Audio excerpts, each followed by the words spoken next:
Martin Unfiltered for January 25th, 2019. The government shutdown almost over. Donald Trump caved. Nancy Pelosi won again. I'll talk with Congressional Black Caucus Chair Karen Bass of California. Also, she'll give us an update on, of course, the resignation from the CBCF by Congresswoman Sheila Jackson Lee over a sexual lawsuit. We have an exclusive with those kids who were on bikes in Miami who were harassed by a crazy white woman. Her boyfriend pulls a gun out on him. They will be right here, their first television interview right here on Roland Martin Unfiltered, live from Miami.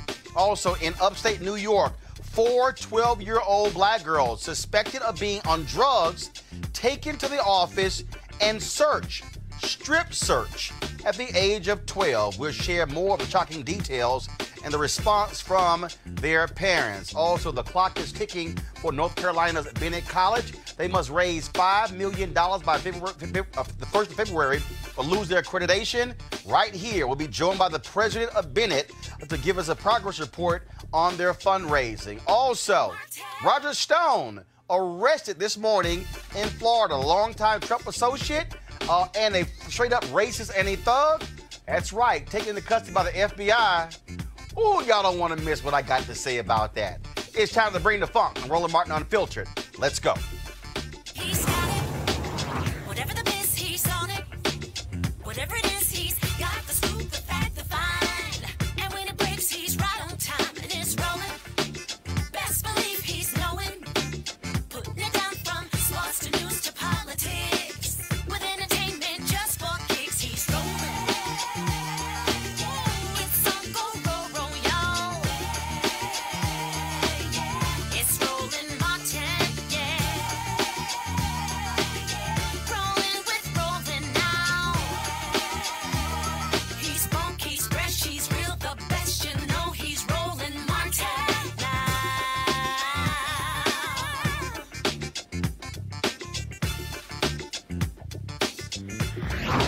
Martin.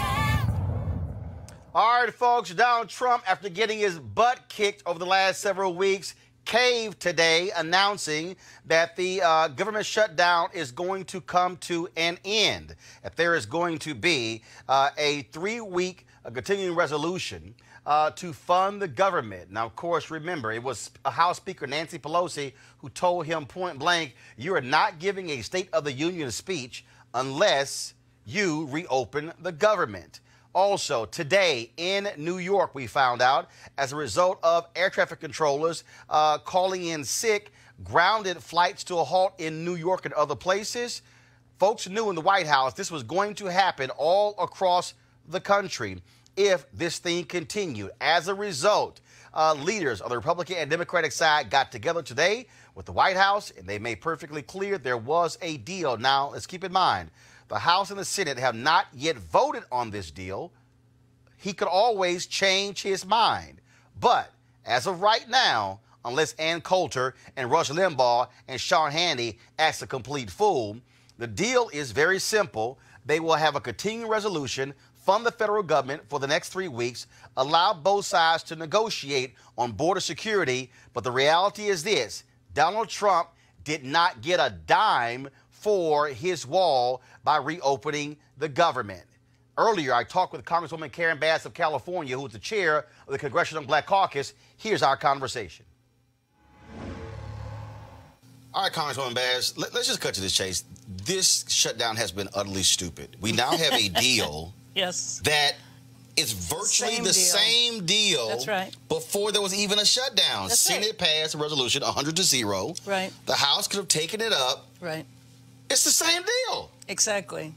Exactly. But what's happened in the interim, I guess, has been a civics lesson for the president, who didn't seem to understand the powers he had and didn't have. Just like with the State of the Union. He thought that he could just march onto the floor of the House of Representatives and didn't understand that when Nancy Pelosi said you couldn't, that's, obviously the power that she has. I think that's why there's a deal. Exactly. No, seriously. I think Right. the reason there's a deal is because he is so narcissistic and is all about big audiences that, oh, wait a minute, hold up. There was no walkthrough on Monday. Right. There's not going to be a speech. Oh man, no. So let's do a 3-week deal so I can get my speech on Tuesday. Yeah. I think that's what this is. Well, there was one other factor that happened this morning, and that was the folks at the airport that all called in sick, and air traffic was blocked in New York and several other cities. That was ominous, and it was interesting because Congresswoman Lucy McBath in our caucus yesterday, she mentioned that she had met with a number of the airline workers, and they were saying that they weren't going to be able to go into work. You remember they told them to go drive Uber or to do garage sales. If people aren't bringing money in, they have to figure out a way to do it. Some of the workers might not have even had gas money, because you are talking about people who are very low-paid workers, whether you were talking about TSA or otherwise. So I think that, along with the straw, that being the straw that broke the camel's back, couldn't get his speech on Tuesday, and then also the air traffic being blocked. And I think that, because first of all, we had talked about this on this show yesterday, and I said, folks, if the airport people say, ain't nobody flying. Exactly. I said, this country will look like 9/11. Exactly, that's where right. there were no planes in the air. I just hope that the workers recognize their power, because it's not over. This is just extended for 3 weeks. And what he's going to find, just like the last deal he agreed to, he got beat up by the right wing, Ann Coulter, Rush Limbaugh, I guess who he listens to more so than his cabinet. They got mad at him when he made the last deal. They got mad at him when he made a speech. I know they're going to beat him up today. He's the one who said that he could go into Times Square, shoot somebody, and everybody would still love him. But yet when Ann Coulter and Rush Limbaugh spanked him, he then runs away from the deal. I frankly hope that we vote either by unanimous consent or everybody comes back to D.C. immediately, because he's liable to change his mind again. Oh, I wouldn't be surprised. And that's why one of the first questions that I asked my staff was, all right, when is this vote? Right. No, literally, when I came in, I said, is Congresswoman Bass still coming in? Yeah. I said, because are they voting in an hour? Because the reality is, exactly. Let's go back to December. Right. Vice President Pence tells the Senate, yes, pass this deal, and Trump is going to sign it. Right. The Senate passes it, unanimous consent, 100-0. Then by the next morning, he tells Paul Ryan, oh, hell no, absolutely not. I'm not going to sign it. I need a wall. Exactly. And then all of a sudden, Paul Ryan comes out and says, hey, he wants a wall, so we got to pass a different bill. But to show you how ridiculous it is, I don't know if you saw his speech, Roland, but he talked about a steel wall that you could see through. I didn't know you could see through steel. But that's what he said. But just think about this for a minute. Republicans have always been the party that opposed eminent domain. Well, how do you think the wall would be built? That's not just free property there. You're talking about the property of ranchers. You're talking about Native American reservations. And eminent domain would be tied up in court. And the only member of Congress where 42% of his congressional district is that border is Republican Will Hurd. That's right. Who has said this is a myth. This is nonsense. This wall should not be built. Well, when he went to the border, when Trump went to the border, all of the Border Patrol people sat there and did a presentation to him about tunnels. So you can build whatever wall you want. What about the tunnels? And if you're worried about the drugs that come in, the drugs come in through the ports of entry in trucks. The people who are half starving from Central America aren't bringing in, you know, major drug trafficking. So it's ports of entry that the drugs are coming in. The whole thing was a farce. Some of my colleagues called it a vanity wall. I think that's absolutely the case. It never made any sense. But he's still threatening us, because what he said is that he's going to give us 15 days to negotiate his wall, and if in 15 days we don't give him the money, then he's going to use his emergency powers. Well, go right ahead, President Trump, and do that, because the minute you pull the trigger on the emergency powers, you're going to be tied up in court. Well, he's not necessarily won in court a lot, especially over the last couple of years. I got to ask you this here. All of a sudden, we're seeing candidates jump into the race. Yes. Senator Kamala Harris jumped in on Monday. Yep. You have the governor out of Indiana. He is forming an exploratory committee. Oh. You have Senator Bernie Sanders, who hasn't jumped in, but he's sort of quasi-running and all sorts of different stuff.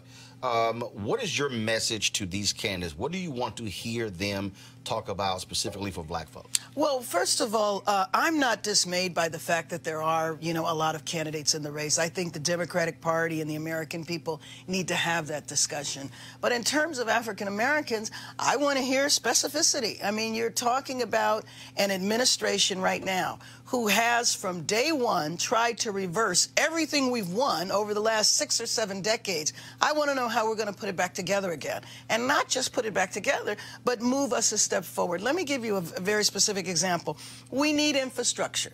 We need major transportation projects. So we eventually, let's say we pass a bill under the next administration. Well, how are you going to target that so that African Americans actually get the jobs and the training, etc.? So passing major pieces of legislation like that without specificity for how it's going to help our community can bypass us. We've seen this happen all the time. Well, what this administration has already done is that they have also went back to bundling contracts that makes it harder for a smaller firm to be able to compete for the prime contract. And so then there only are subcontractors and only major firms can get those. And so that's how, and so I tell people all the time what Maynard Jackson did in Atlanta when he broke apart the large contracts, broke them into smaller prime contracts so black contractors could then be able to apply for those prime contracts, get them, and then control larger share of the dollars as opposed to just being a sub.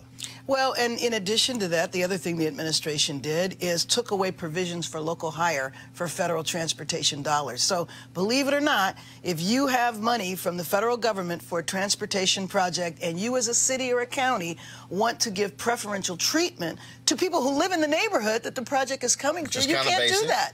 It is, but that's one of the ways, because we know that affirmative action has been gutted, right? I mean, we should have had that back, with goals. But given that we don't have that back right now, if you put in local hire provisions, you do have a much greater chance and opportunity for African Americans who look out of the window, drive down their street, see major projects, and no African Americans on the workplace. So those are things that could be done and that I would like to see the next administration do. We do want to get your thoughts on this. GQ dropped their article with Bernie Sanders. It was done in October. In the article, he talked about where he said race is obviously a huge issue, but he thinks that class is a larger issue. How can you divorce race from class? Well, let me just tell you, if that is your viewpoint, then basically what you will say is you will turn a blind eye to institutional racism. If you don't have the ability to understand that in the United States, 243 years, why do we still have the inequity? We have the inequity because of institutional racism. So it is alarming to me that Senator Sanders would still say that. And maybe that's why in King Day a week ago, now he's beginning to talk about race. If in the United States you do not talk about race, then you are essentially giving a blind eye and you are complicit to institutional racism. All right. Last question. We saw one of your members step down from the CBC Foundation and also from a couple of committees as a result of a lawsuit. For the folks who don't know, the CBC Foundation is a separate entity. 4 separate organizations. So it's CBC Foundation, CBC Institute, CBC Political Action Committee. And then you have the CBC. The CBC, right. But there are CBC members who are chair of the CBC. So you still have a relationship there. Yes, we definitely have a relationship, but it's important to note that they are 4 completely separate legal entities. Gotcha. And so with Congresswoman Sheila Jackson Lee stepping down from the CBCF, she's still a member of the House. Oh, absolutely. A very important member of the Congressional Black Caucus, absolutely. And she stepped down from the foundation. Yes. And have y'all given them any thoughts or perspective or direction on that suit in terms of governance? Not in terms of the suit, but what the CBC Foundation is doing is there will be a temporary chair, and there's an election for a permanent chair that will be coming up in another month. Okay. All right. Congresswoman Carabas, we appreciate it. Thanks a lot. Thank you. Thanks for having me on. All right, folks, let's talk about it with our panel. Joining me is Malik Boyd, CEO, Dushuri CBD Products. We also have on the show Lauren Victoria Burke, National Newspaper Publishers Association. Also, Joe Madison, host Sirius XM Radio, and Derek Holly, host of Reaching America on-demand podcast. Okay, so Derek, I'm going to start with you. Of course you are. I can start with Malik. Hey, bring it on. Malik, ain't you Republican, conservative, all that thing? Yeah. I can pick, but I'm going to go ahead and start with you, Derek. All right. Donald Trump got straight pimp slapped by Nancy Pelosi. No, I don't agree with that. Malik, Donald Trump got straight pimp slapped by Nancy I don't agree Pelosi, with that. yes or no? You want me to go? You want me to? You want me Go to ahead, Derek. I just don't think so, man. At the end of the day, the American people were the ones who got pimp slapped and lost in all of this. The 800,000 federal workers. And so I think after seeing what happened today, Nancy Pelosi has softened her approach a bit, as did the president. Hold up. Malik, go ahead. All right, so I don't know if you saw the news, but I did. No, I saw the news. And she looked like she had softened her approach a No, little bit. what Nancy Pelosi had a And smug did- look and like. the president. Here's what we know. yeah. The one who's acting like a jerk still is Schumer. No, here's what we know. Donald Trump came out and announced a 3-week continuing resolution, got no wall funding. This is the exact same thing the United States Senate voted on 100-0 before there was a shutdown. The same thing. I'll agree with you. So, all right, I'll go down your lane. But first, yes, the American people lost in this whole thing. Yes. All right. But now let's do the narrative. Donald Trump could have used a true minority advisor in his space, because they would have told him, what you don't do is disrespect Big Mama at the family reunion. And what he told her was, build me a wall, and I'm going to use the company credit card or a family credit card, and I want that all around the garden. And if I don't, then nobody else is getting food off the grill. And Big Mama said, not only did you threaten me, but you challenged me in front of Uncle Chuck, and now I'm going to embarrass you. And so, you know, Trump did get a smackdown. We got to be honest about it. He really did. Didn't get a wall, didn't get any dollars. And more importantly, he had to come back and go, you know what? The Super Bowl's coming up, all of these major events. Right. America is now in survival mode. So even if you were on his side, when it's time for me to survive and take care of my family, game changing. Lauren, he got no wall money. He got no State of the Union speech. He thought, oh, I'm the president. I can roll up in the House, do what I want to do. And she's like, let me remind you, I run this. Yeah, you know. We got to pass a resolution just to allow you to give your speech. You know. And then what happened today with the air traffic controllers? Yeah. When flights start getting grounded, That's when. then, because I'm telling you what was going to happen tomorrow. Joe Madison called for it on his show, saying TSA workers, day after the Super Bowl, don't show up. Lauren, Donald Trump got embarrassed, and now he had no choice but to do this. He did get something out of it. He got the lowest approval rating in 72 years, right? So he got that. He got a 37% approval, or really disapproval rating, the lowest in over 70 years. So that's that. I don't think he cares about the air traffic controllers. The only thing Donald Trump cares about is Donald Trump. So once we saw the State of the Union get taken away, once he sees his approval ratings go down 3 times in over 34 days, just ticking downward, the whole thing sort of blamed on him, that's what he cares about. He doesn't care about anything else. He doesn't care about the paychecks of 800,000 people. All that's nonsense. I mean, in fact, y'all, go ahead and play this. I got to play this. Y'all, cue it up, please. This unbelievably idiotic, stupid, asinine, dumb-ass comment he made yesterday, as if we still have neighborhood grocery stores from 60 years ago. Mr. President, you see Wilbur Ross said that he doesn't understand why federal workers would need help getting food. Can you understand? No, I haven't heard the statement, but I do understand. Perhaps you should have said it differently. Local people know who they are when they go for groceries and everything else. And I think what Wilbur was probably trying to say is that they will work along. I know banks are working along. If you have mortgages, the mortgagees, the folks collecting the interest and all of those things, they work along. And that's what happens in time like this. They know the people. They've been dealing with them for years, and they work along. The grocery store, And I think that's probably what Wilbur Ross meant, but I haven't seen his statement, no. But he's done a great job, I will tell you that. He has no idea what he's talking about. Joe, No, he does. He does. He knows exactly what he's talking about. Joe, go ahead. Joe, I grew up in Clinton Park in Houston, and there was a grocery store called Middleton's that was in Galena Park. And I remember you would go into Middleton's and you might be able to buy grocery stores on credit.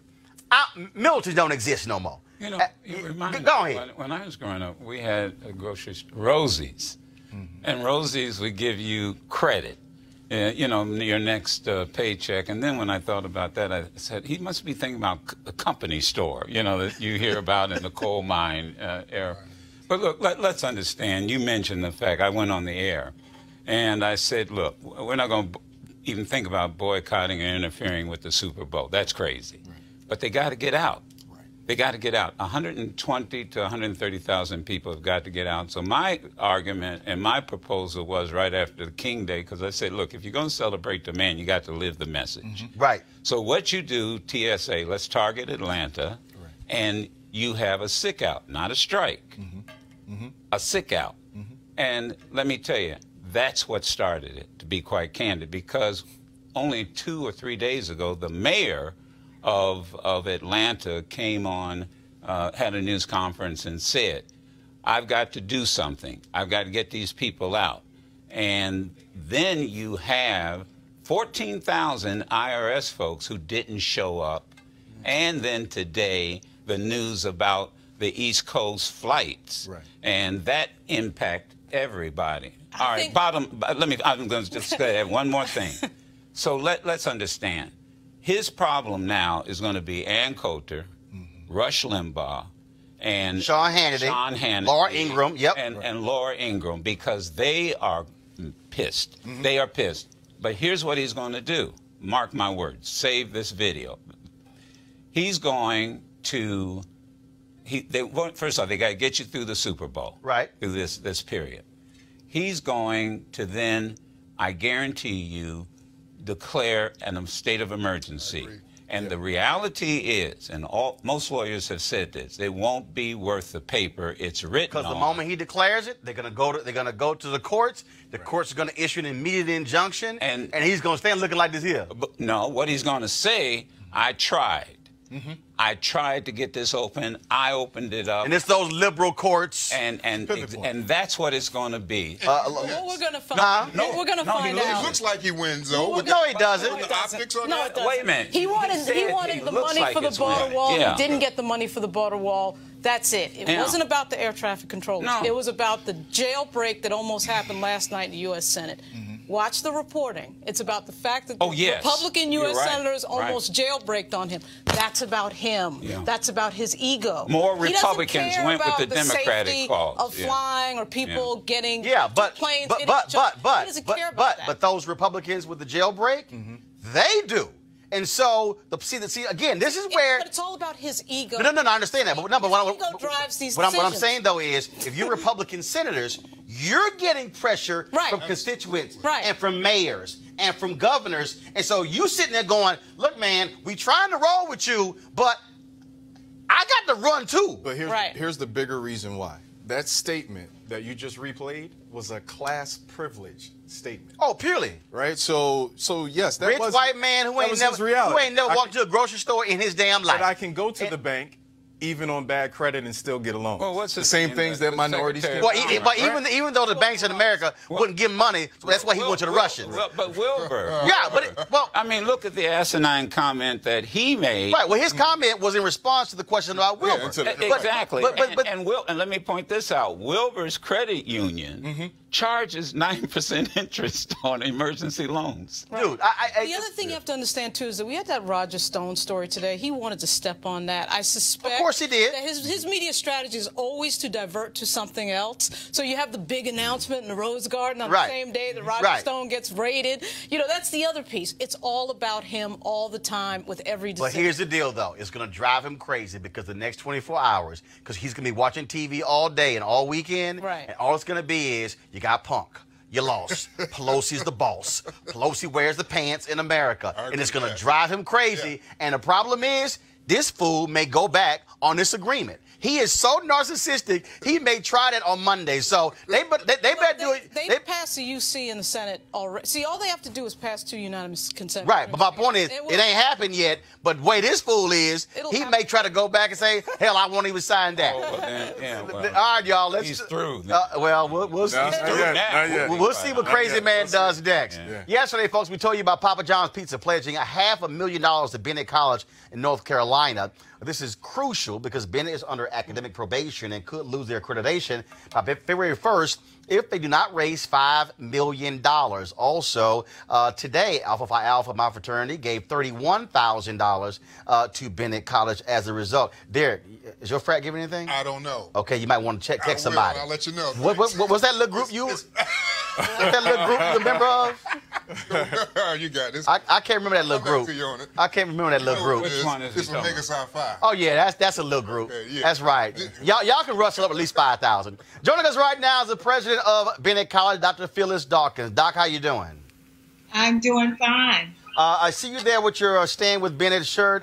First and foremost, before we get to in terms of where you are with the fundraising, how did Bennett even get to this point to where you have less than 2 weeks to raise this money to save Bennett? How did we get to this point? Well, on December 11th of 2018, after defending Bennett to our accrediting body, SACS, we were told at the end of that conference that we would be removed from membership in SACS. And so we were surprised because we had a good year last year. We ended the year with a surplus, a clean audit. In fact, we've had 5 years of clean audits. We ended the year with an increase in enrollment by 16%. We also had an increase in retention by 9%. We went from 44% last year to 53% this year. And so we had a good year last year. But they looked at us over a period of time, over the last 11 years, looking at what we call our UNAP score, unrestricted net asset score, and that calculation score was high. And so to that extent, they declared that that we were financially not stable. And so we have until February 1st to impact that calculation and bring down that score to 0. Hence why we need $5 million by February 1st. And where do you stand right now? How much have you raised thus far? You've had celebrities, of course, going on social media, using the hashtag Stand with Bennett. You've had other folks raising money. We talked about the Papa John's donation of $500,000, Alpha Phi Alpha, their donation. Other groups have been donating. So where do you stand now? Yes, as of today, we're close to $3 million. Now, we had a good day yesterday. We had the Papa John's donation of $500,000 in the morning. In the evening, we had Z. Smith Reynolds Foundation. They also gave us $500,000. And throughout the day, today, we've had ministers, pastors, or organizations dropping off checks all day long, as well as our online donations are up since December the 11th. I have first of all, one of the reasons why I created the hashtag HBCU Giving Day is because when I had the president of the Florida A&M alumni group on the show, he talked about FAMU alumni only giving 5%, only 5% of their graduates giving. When I met with the Wilberforce former president, when he got there, they were getting 1% of their alumni was giving, was up to 9%. The Howard University president he's been on, when he got there, undergraduate giving was 3.7%. Now it's up to 10%. For Bennett, what is the percentage of your alumni giving back to the university? Our percentage is high. As you know, the national giving in terms of the percent of alumni that give at historically black colleges is between 10 and 12%. At Bennett College, we have remained in the top 3 in terms of the top 3 of 101 accredited HBCUs that give. Our alumni give between 40 and 50%. That's pretty high. So we are very proud of our alumni giving. But so what do you do, though, to let's say you do hit that $5 million, because I remember when Dr. Julianne Malveaux, when she was president Bennett College, I had a radio show on WVON in Chicago. I got this emergency text from her saying, we're trying to keep some young women in college. We've got to get $30,000. I've had those other calls before. And so what is it going to require to stabilize Bennett, so you're not in this mad rush, this mad dash for cash to save the university? Yes, Roland, we can't go through this again. This has been a tremendous project, and we are proud of all the people that have given to Bennett, including the AKAs, the Deltas, the Alphas. We're waiting on the Omegas to give. Okay? All right, Derek, what's going on? You got the president of Bennett sitting right there saying the Omegas haven't done anything. Tom Joyner, Steve Harvey, Ricky Smiley, all three of y'all Omegas. What the hell is up? Oh, man. Yeah, they are planning. We've heard from them. We know they plan to give, and so we're waiting on them to move forward. And yeah, they normally late. I got you, Dr. Dawkins. I got you. And Ricky did pledge $1,000. Okay, so we're proud of the pledge. But what we can't do, we cannot be here again. So we're trying to raise a minimum of $5 million. We hope to supersede that. It would be great if we double that. That's the minimum we need to support our appeal, to ensure that we are accredited now and into the future. We are accredited currently. We're accredited by SACS. At the same time, we are seeking another accreditation through another organization called TRACS. So I just want to make it clear, especially to all the students that have applied to Bennett for the fall 19, we have over 4,000 applications. And so to those students intending to enroll in Bennett College, we are accredited and we will remain accredited. So what if you don't raise the $5 million by February 1st? What then happens? Because I've seen other reports saying Bennett will close its doors. So what happens if you don't have $5 million by February 1st? Let's say, let me restart that. We will have $5 million by February 1st. We will get that money. Then we go before the SACS accrediting body on February 18th. We will be successful with our appeal. But if we are not successful by whatever may happen, if we are not successful, then we will enter into a lawsuit, and we also will maintain our accreditation. Got it. In the meantime, in February, at the same time we're trying to defend ourselves, we will also seek accreditation in another group called TRACS. All right, then. Well, Dr. Dawkins, I certainly appreciate it. Thank you so very much. Give the website where folks can give. Bennett will be our HBCU giving day for this day. What's the website where people can give? Just like ours, I want you to give to www.bennett.edu and look for the Stand With Bennett campaign. But if you just go to our site, or you can give through our Cash App, Stand With Bennett, our Cash App, or you can give by texting to give. You can text the word BELLS with capital letters BELLES to 444-999. And if you're my age or older, many people still like to write the checks or to donate online. And so there are many different ways that you can give to Bennett College. All right, Dr. Phyllis Dawkins, we appreciate it. Thank you so very much for joining us. All right, Omega, hurry the hell up and get your checks in and stop being late like your asses normally are. All right, y'all, we told you about this story that took place Monday on MLK Day. 4 black teenagers were riding their bikes as part of a protest. And all of a sudden, a crazy-ass white woman claimed one of them ran over her foot. Now, mind you, she was supposed to have ass in her car. She decided to get out of her car and accost these young folks. Then claims one of them ran over her foot. Then all of a sudden, her boyfriend, crazy white boy, he jumps out his car with his gun, yelling the N-word at these black teenagers.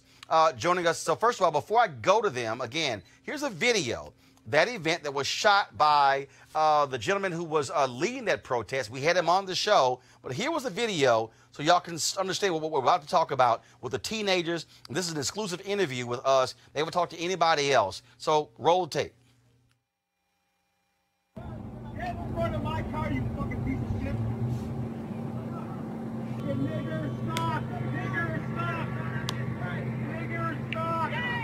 She's so violent. You just ran over me! You just ran over me! You're tired! No, you're not! You're right here! You ran over my butt! Don't touch me, bro. You just touched me, you bunch of thugs! Fuck you, bitch! Fucking white ass.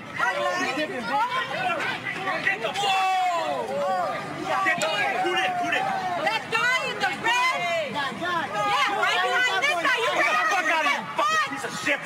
You fucking losers! You ran over my foot! Fucking stupid niggas! You guys, keep moving! Fucking dumbass fucking niggas! And this guy right Go! now! I'll be on the news! Y'all gonna make the news! That's fine! All right! Hey, fucking idiots! Listen, you stupid niggers! Put that gun to my head, bitch!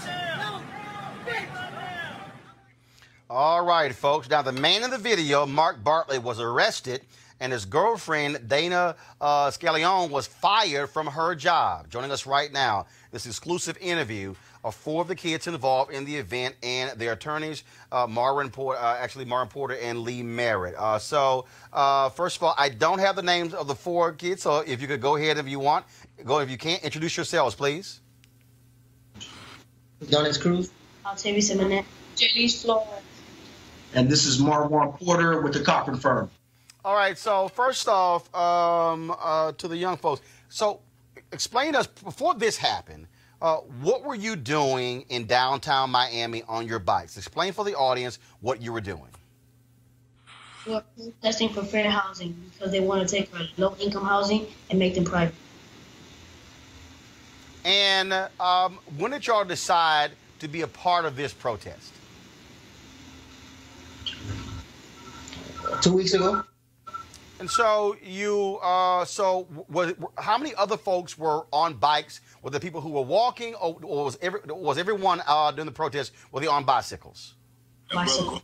What I understand is, I'm sorry, am I?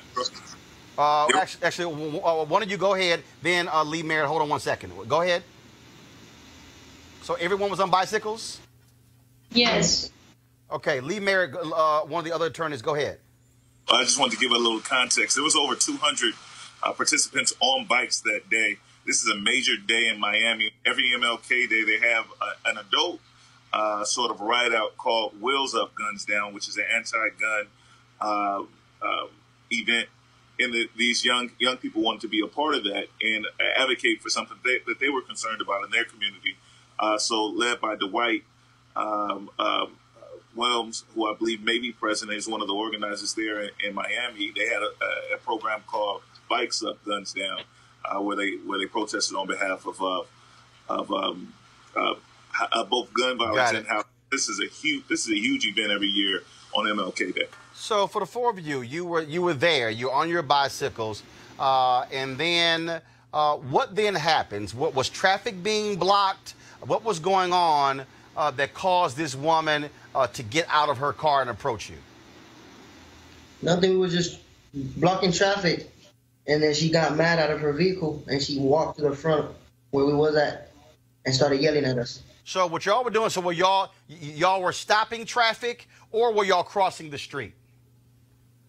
We were stopping traffic. And so then all of a sudden she gets out of her car, and she then claims that someone ran over her foot with a bicycle. Did that actually happen? No. And so, well, obviously, y'all all in unison on that one. Adonis, he actually will be able to kind of tell you what happened because he's the one who was kind of popping with. So why don't you tell Adonis what happened? Nothing. I was popping the wheelie. I was minding my own business while the other kid was talking to the lady about his bike. Then I popped my wheelie and I heard somebody called my name. And before I knew it, I turned around, I pressed the brakes, and I hit the ground. And she said I hit her feet. But I hit actually behind the kid's feet without touching the lady. And then she got mad and pushed my bike and hit me with my bike and started yelling. So me and her started fussing back and forth. How much time went by as she was verbally yelling at all of you? What, 2 or 3 minutes? Was it 5, 10 minutes? How much time did all this take place? Like a good 4 or 5 minutes. And then all of a sudden, while she is yelling, she's cursing, then her boyfriend comes up. And how did y'all feel when all of a sudden you see him with a gun in his right hand? I felt terrified. I felt scared. I felt shocked. Why don't you tell him a little bit, kind of, because I think Jalise kind of saw him coming up with the gun. So why don't you tell him what happened? He was running with the gun, and he ran to the lady, and the lady told him who it was, and they pointed at him. So that's when he goes up to he goes up to him, and while he goes up to him, I'm standing behind him just looking at the gun. And so then all of a sudden, he starts calling y'all the N-word. Yes. And so while he has his gun, he's yelling the N-word. Other folks in their cars, did anybody try to get out? I mean, because obviously he's walking up to you. You're scared to death. What was going on? Because we see all of you in the video. Did any of you say, you know what, we need to bug out, we need to get out of here, run away? Just take me through all those things, all your emotions, what was happening at that time.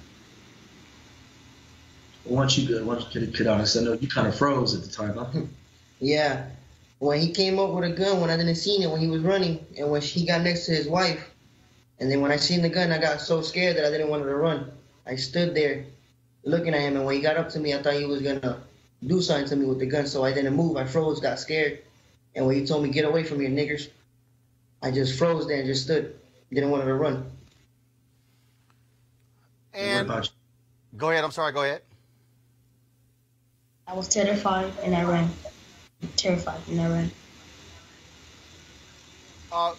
We saw the video end. How did this end? Did police arrive?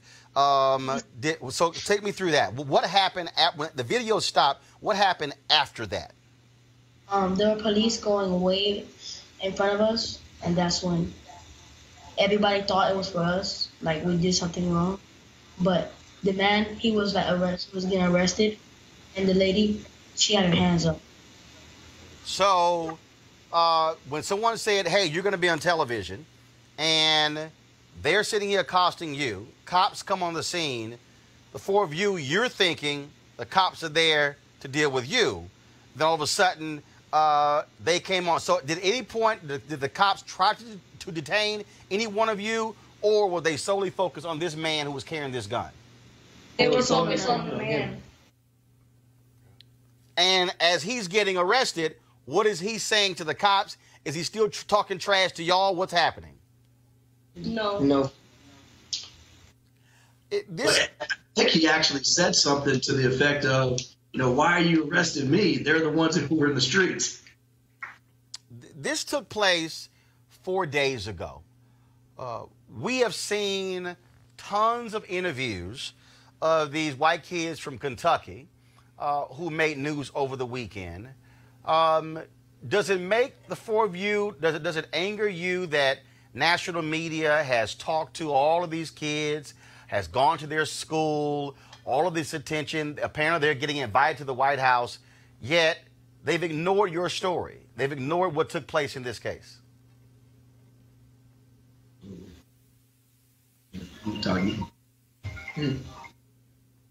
Yeah, they're a little, shocked by it. For those of you that, don't know, Miami-Dade County is a very real place, and these kids were out there trying to do something positive. People get killed, in Miami every day, and they've started an effort, bikes up, guns down. And it was a positive effort, and ironically, the same thing that they were advocating against is what, they were the victims of. And we definitely think that national news, should pick this up because these kids are positive. They could be in the streets doing a whole lot of different things, but they choose to to ride their bikes, and have fun and be kids. And this is what they get. So they're definitely disappointed that national news hasn't picked it up, especially because it's a positive effort. And hopefully after you, Roland, they'll get on board. Well, trust me, it won't be the first time they've gotten on board after we did something on one of my shows. Final question for the four of you. The man has been arrested. The woman, she's lost her job. What do y'all want to see happen next? Well, one of the things, and probably Lee Merritt has the ability to kind of go into it a little bit more. Actually, I think we've lost Lee's Skype. They're going to let me know, but go ahead. Okay, well, we're asking for enhancement, of the charges. They gave him, a charge of, I believe, carrying a weapon without a license. But that's just the bottom, crime that he is guilty of. We are asking for him to be charged, and her as well, with assault, battery, and potentially some hate crimes.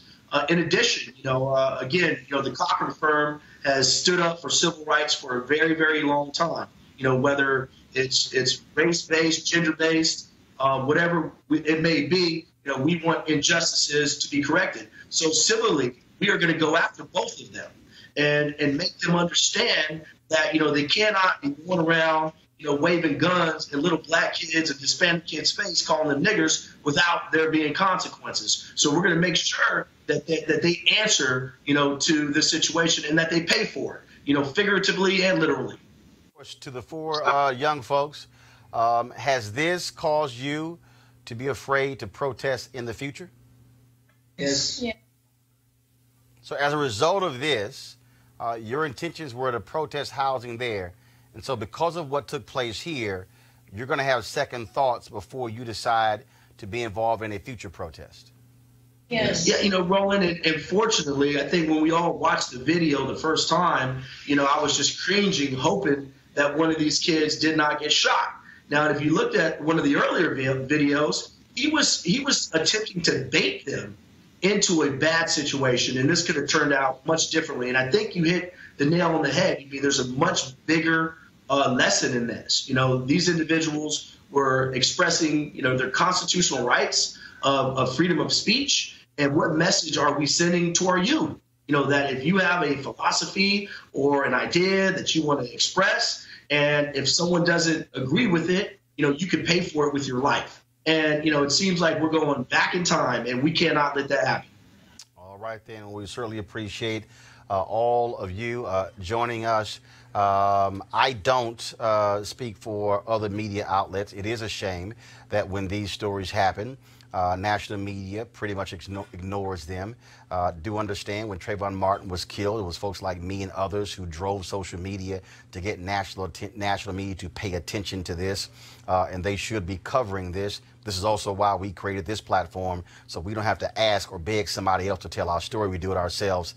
But I will say this here to the four of you, and that is I totally understand you being afraid of somebody getting out of a car with a gun. I've had to face being a kid and someone having a gun in my face, and it is absolutely scary. But what you also know is that in our history, black folks have always had to protest, have always had to agitate. When I think about the black kids who were in Birmingham, who walked into harm's way when they sicked dogs and fire hoses on them, and all they were fighting was to be treated like Americans, we celebrate them today for being those foot soldiers. And so although it was traumatic for you, what you endured on Monday, do understand, all four of you and the others there were doing the absolute right thing to protest housing in Miami. You were doing the right thing to put yourselves on the line. And I would hope that you not give up in the future in doing so, that you be willing to say you're going to be emboldened and you're not going to let any crazy white man or some crazy white woman stop you from demanding your full rights as an American. So good luck to all of you, and I'm sure we'll be talking again in the future. Thanks a lot. Okay, thanks, Roland. Thanks a lot. I want to go to a panel here before I go to break to my next story. I mean, This is, you talk about this story. I keep going over this over again. You got white folks in this country who have so much white privilege that they believe they can do whatever the hell they want, anytime they want. And if they see some black folks as if, oh, we're still back in the 1700s and the 1800s where you're going to obey whatever we do.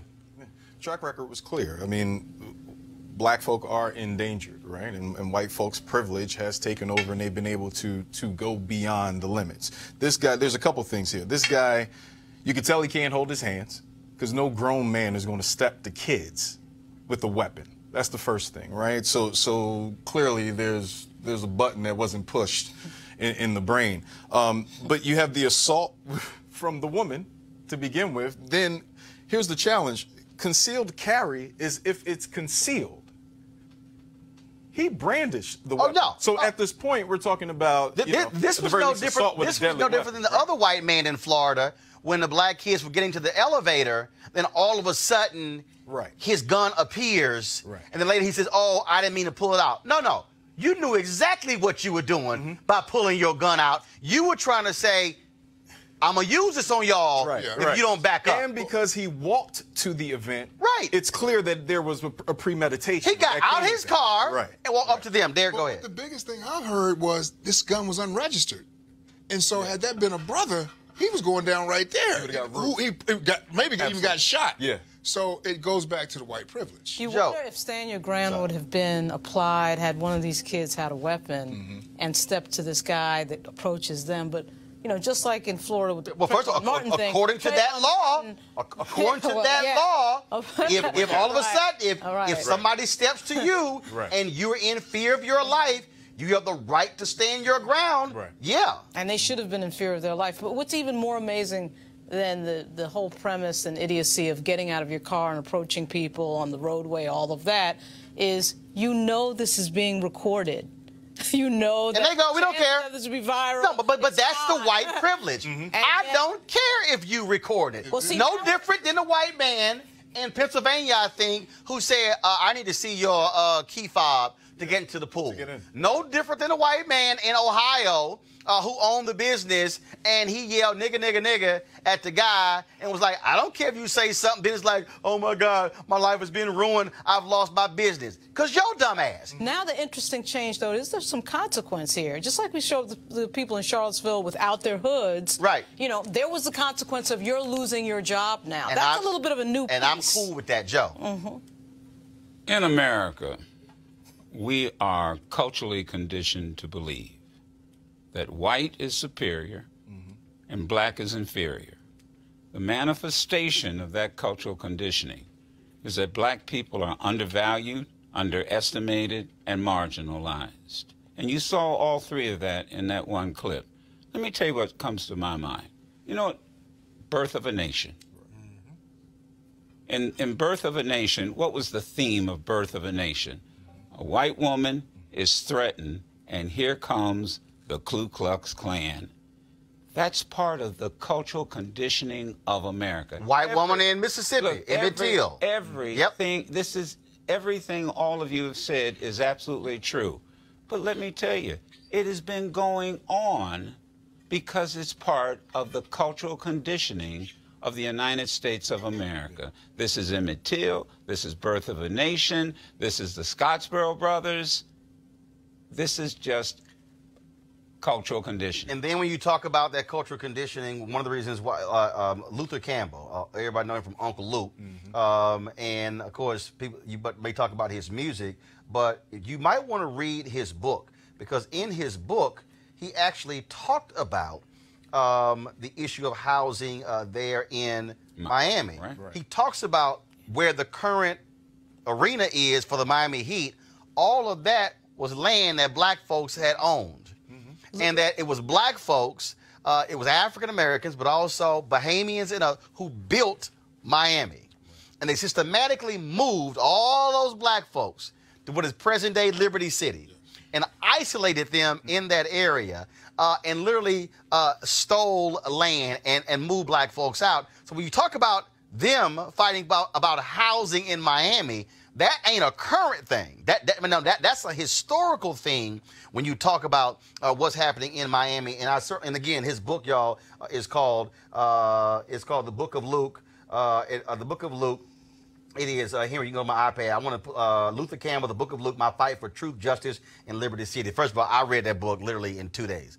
Now I'm telling you, amazing book. But he breaks it all down, understand in terms of what happens there in Miami. Folks are also talking about what is shameful in this country. This story right here. 4 black 12-year-old girls in Binghamton, New York, were giddy and excited during lunch.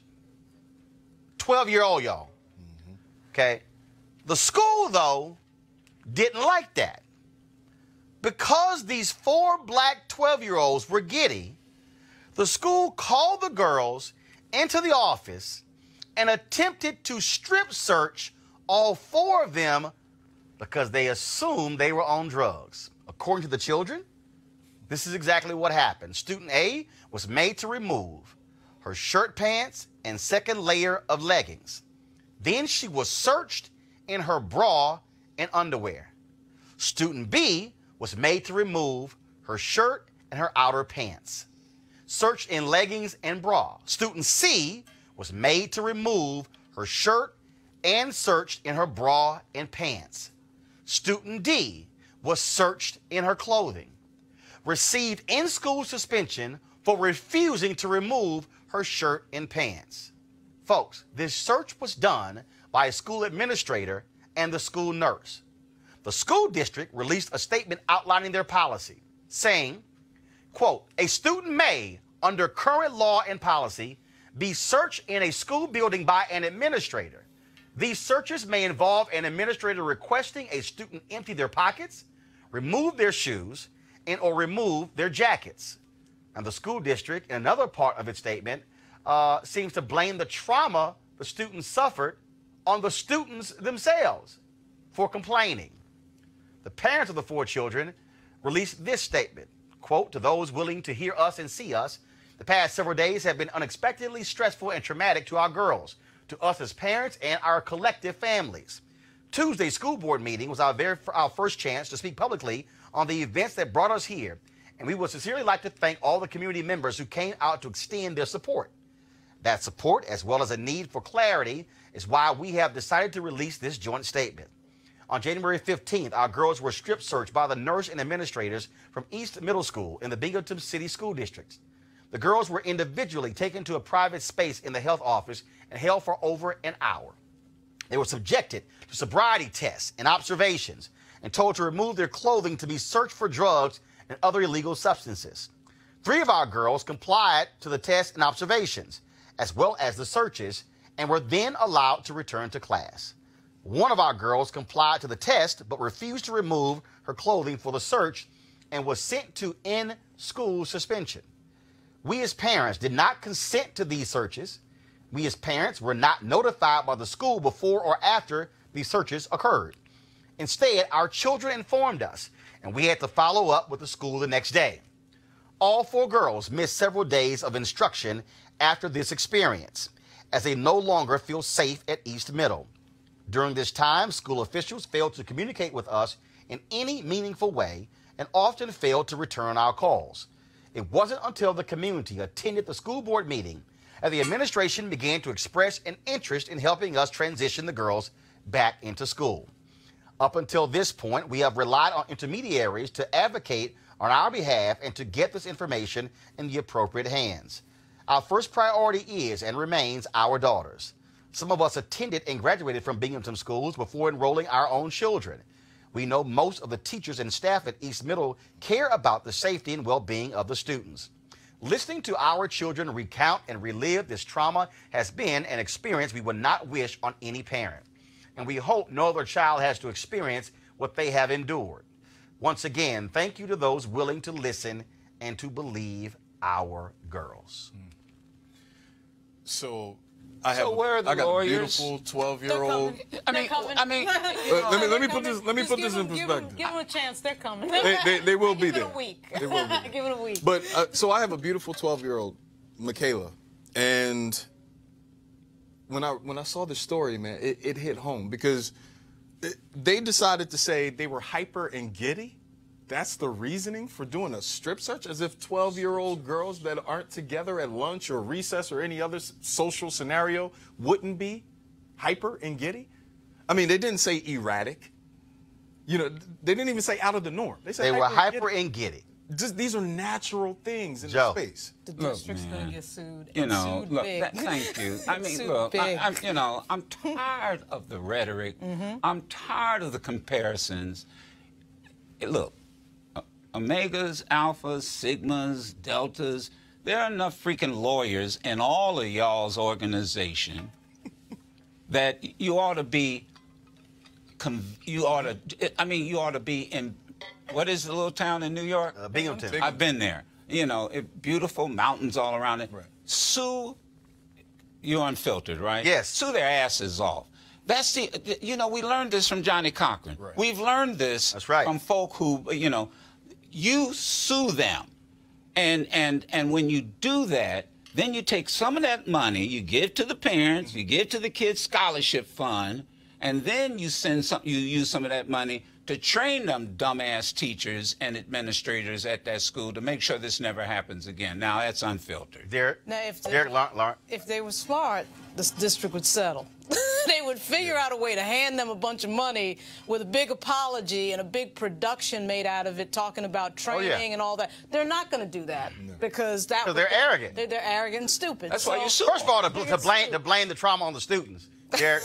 I can't believe the story even happened. It's just, I have a daughter too, and I just couldn't believe that would happen. Well, I would have been furious. The reason I could believe it. It happens every day. The reason I could believe it. So I went to William Holland Middle School in Houston, and we were in the library one day, and all of a sudden it was a Latino brother and myself. So all of a sudden, the security guard calls us into the office in the library, and he says, I need the two of you to empty your pockets.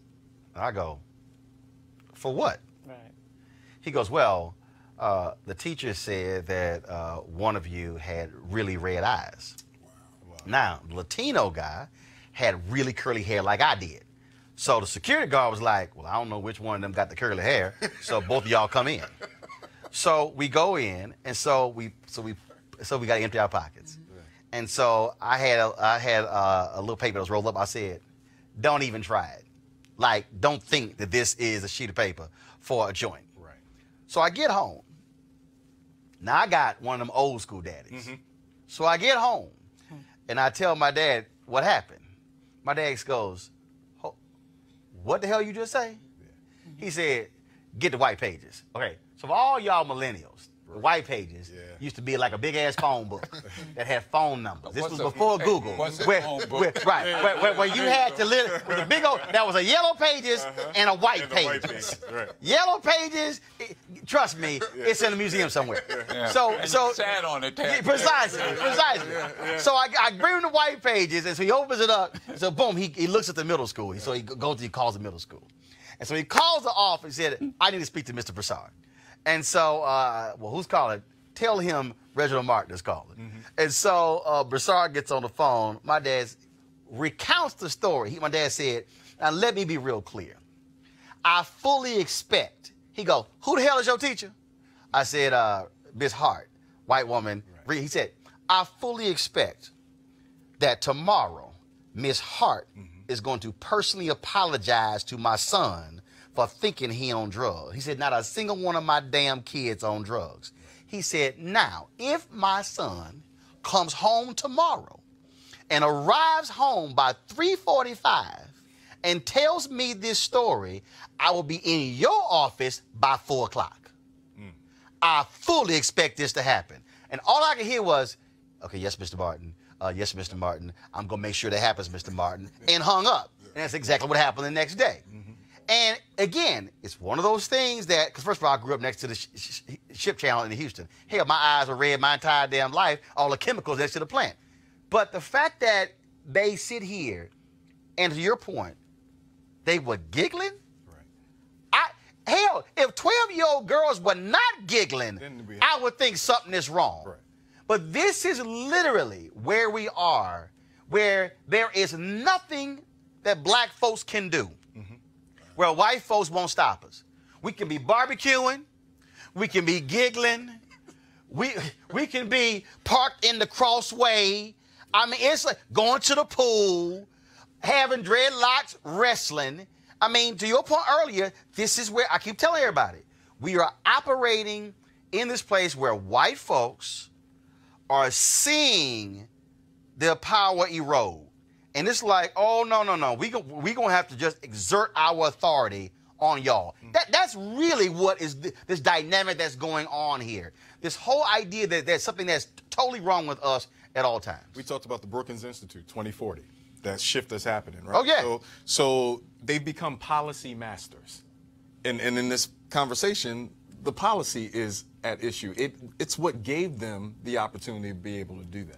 Well, the whole historic premise, obviously, of having people who've historically treated you in a way that's obviously less than human, educating your children, of course, has been a huge challenge for African Americans in a way that is almost inescapable. We of course, ran our own schools, had our own teachers, et cetera, for a reason.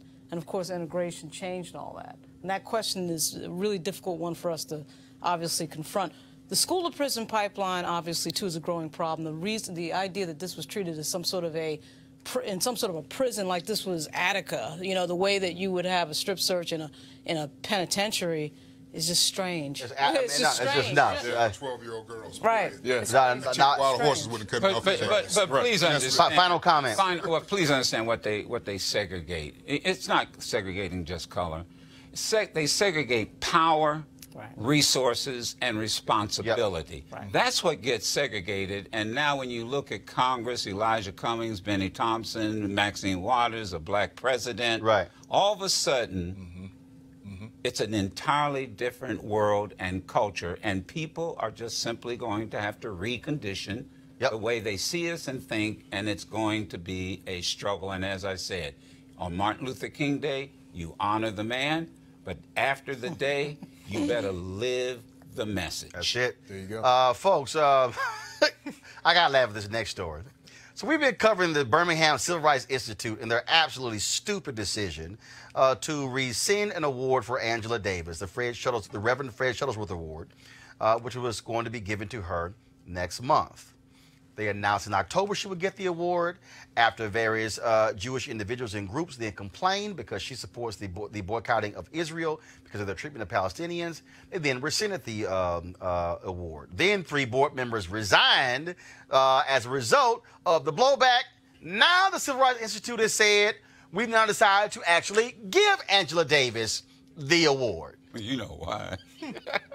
They also apologized again. They said hopefully they're waiting to find out if she is going to accept it. And also keep in mind she was coming to Birmingham anyway because an alternative group was still going to honor her. And so now they've exposure. You know why? Your show, Tom's show. This is why we have to tell our own message. Yes. I did not see much of this on the networks. And I'll tell you the other thing is, every last person out there has a way of being their own journalist. Yep. This is powerful. Right. Yes, it is. That's why you better keep in charge. That's right. All right, y'all. We got an update on the sentencing of former Chicago cop Jason Van Dyke. Remember, prosecutors, he could have been sentenced up to 96 years. Prosecutors wanted 18 to 20, but the judge gave him 81 months. Now, the black attorney general of Illinois, Kwame Raoul, y'all figured he was black. Kwame Raoul. Just thinking out loud. That's right. He is reviewing the sentence. Now, it is unusual for the attorney general to do such a thing, but the attorney general does have jurisdiction over all criminal cases in the state. We'll certainly let you know what happened. And I could not go today without this. Oh, y'all, this morning, by 6 o'clock in the morning in Florida, all of a sudden you heard, Roger, FBI's here. Bring your punk ass outside. 29 cops showed up in Fort Lauderdale to execute a warrant for the arrest of Roger Stone. Y'all know who he is. The racist thug asshole who's a good friend of Donald Trump, big-time campaign advisor, dirty trickster for the Richard Nixon campaign, and all around an absolutely awful asshole.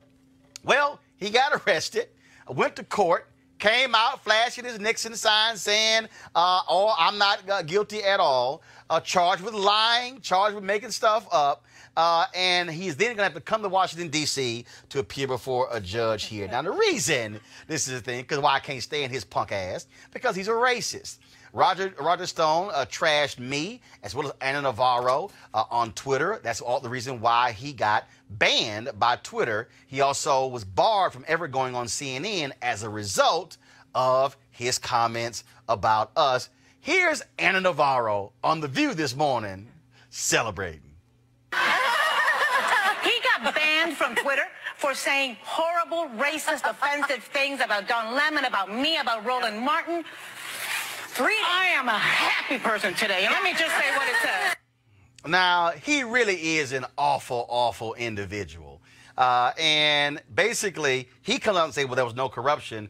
But what Robert Mueller is really saying is that it was Roger Stone who was the conduit between WikiLeaks and them and the dumps. What they're putting together is a Trump campaign knowing in advance about the WikiLeaks dumps and actually helping to coordinate those dumps. Y'all, Lauren, it could not have happened to a better person than this racist. There's so many things to take from this and just love and adore.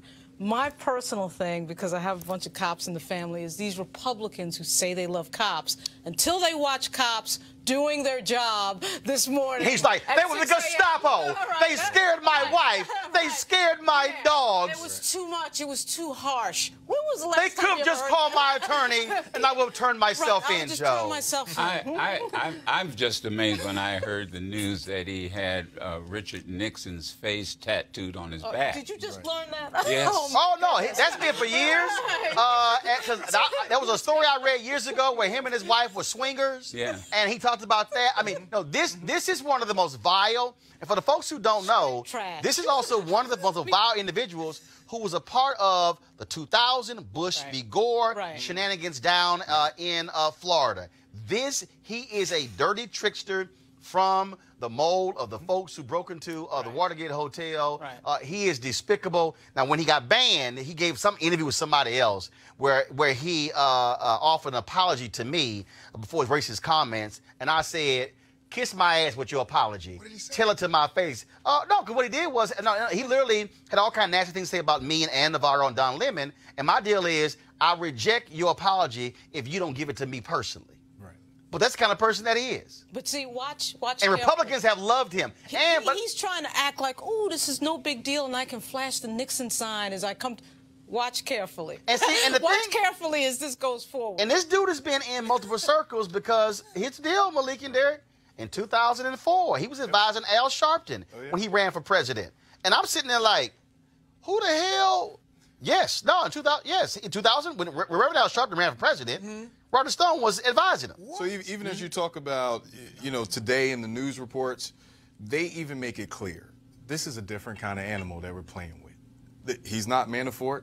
He's not Cohen. And he also made it clear, Trump's my guy. I'm going down with the ship. And you're going to go down. So we're going to see. All right, you're going to go right down. See. And he's hoping, he's like, I'm going to get a pardon. That's really what he's thinking. And then kind of pimp black people by saying, the only pardon I've been fighting for is one for Marcus Garvey. Take your pardon. That was crazy. That was go crazy. ahead, Joe. Not only, Trump's my guy, but then Trump has also said he's my guy. Right. I mean, you've got to understand, they are in this together. And somebody said, well, they didn't have this indictment in it, and they didn't have that indictment in it. And please, people, recognize that you can add indictments at any point in time. So don't be fooled by all of this media. These guys seem to think, Rudy Giuliani seems to think that somehow Bob Mueller hasn't figured out what they've figured out. I mean, it's just stupid.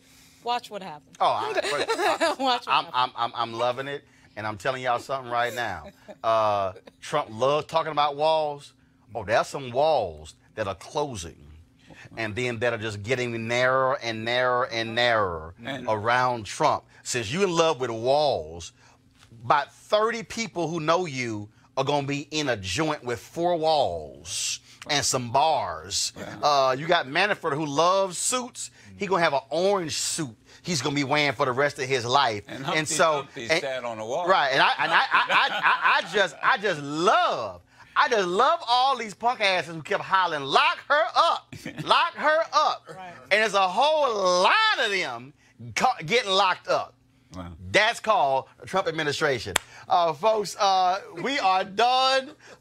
First of all, why do we want you to support Roland Martin Unfiltered? Not only for about this story, but also that Miami story, the strip search story. Let me be clear. There's no reason in the world all the rest of these networks out here who got all this damn money in 24 hours, why in the world they are not blowing up that strip search story and what happened to the kids in Miami. But y'all know the real deal because they look just like us. And so just when it comes to Bennett College, just when it comes to other things that we do, we have got to fund our freedom, tell our own story, and not wait for somebody else to do it. So we want you to go to RolandMartinUnfiltered.com to join our Bring the Funk fan club. Our goal is very simple. To get 20,000 of our fans to support us with $50 over the course of a year. You can do it monthly. You can pay it at one time. Doesn't matter. Comes out to about 13 cents a day. That's what is required for us to be able to tell our own story. And so I would love to see several hundred of you actually between now and Sunday do this and actually complete this. Guys, do we have it queued up for our the scroll of all of our donors? Okay, cool. And so what we're about to do is all the folks who've given to our campaign, we're going to roll our video in just a second. Y'all can go ahead and roll it right now while I'm talking. They don't need to see me talking. And so we want you to go to RolandMartinUnfiltered.com to join our Bring the Funk fan club. Of course, next week, we, of course, will be talking about the shutdown and whether or not we're actually going to see a deal. We shall see. We'll also be broadcasting next week from several universities. I'm going to be on the road next week, next Wednesday, Thursday, and Friday. And so looking forward to being on the road broadcasting this show, so we can't wait. So again, right now, go to RolandMartinUnfiltered.com, join the fan club. You can join this list as well. And I would certainly want to thank Derek, want to thank Joe, want to thank Lauren, want to thank Malik, all for being here. And so we want you guys to have an absolutely great weekend. And if y'all want to do a happy dance for punk-ass Roger Stone, be my guest as well. Because I got no problem. Where's my name? I got no problem. Well, first of all, you gotta get to the J's. Okay. Your damn name is Joe. We on the D's. Oh man, you'll be up there by the time. No, we not. And hold up, I ain't see Derek Holly. Omega still ain't giving. Still ain't giving. Still ain't giving. I don't know what. So all y'all Omegas out there, I need y'all to get a Bennett College because y'all slow as hell, as usual. All right, let me see if my man Keenan updated this. Let me see if you go see Joe Madison name. Wait a minute, that's about as fast as Image Awards go. We go. Hold on. Let's see if we see Joe. All right, come on up to the eyes. All right, now we're in the J's. No. Well, we gotta make sure we gave you credit now. Well, that's all right. Cause somebody gonna get cussed out if J.O.E. not showing up on here. So all right, Joe. Oh, hey, Keenan. What happened to Joe Madison? You didn't put it on here. Joseph Mayfield. No, it ain't Joseph Mayfield. What the hell you laughing for, Derek? Your name ain't on there. But you're right. Joe gave his money on the air. Yeah, I gave you $100 bill. Hey, Keenan, what the hell you doing? You put that in your pocket, didn't you? No, I didn't. That money went to the bank. All right, y'all, we got to go. I hope y'all have an absolute great weekend. Again, go to RolandMartinUnfiltered.com right now. We still on the L. We gonna share everybody else. There we go. We got Malik. We saw Malik Boyd. He there. All right, y'all. Y'all have a great one. Holla. Okay. Welcome back to Works. All right.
You want to check out Roland Martin Unfiltered? YouTube.com/Roland S. Martin. And subscribe to our YouTube channel. There's only one daily digital show out here that keeps it black and keep it real. It's Roland Martin Unfiltered. See that name right there? Roland Martin Unfiltered. Like, share, and subscribe to our YouTube channel. That's YouTube.com/Roland S. Martin. And don't forget to turn on your notifications so when we go live, you'll know it. Hey fam, want to check out Roland Martin Unfiltered? The blackest show on all of digital, cable, and broadcast. Check out our audio podcast. There's only one daily digital show out here that keeps it black and keep it real. It's Roland Martin Unfiltered. Press play.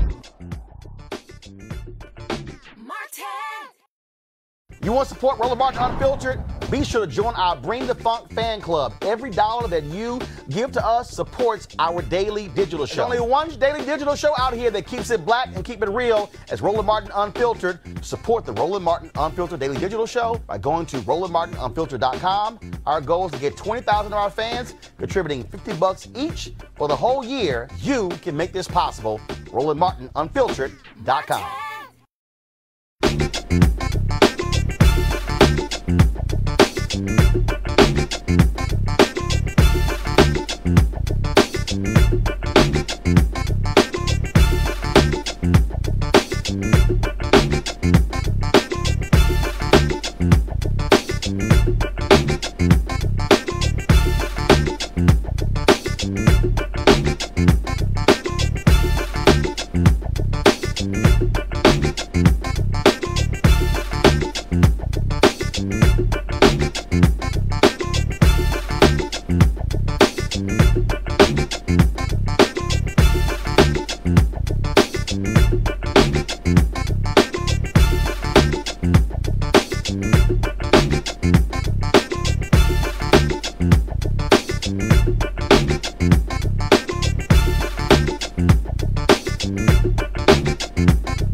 Roland Martin Unfiltered for January 25th, 2019. The government shutdown almost over.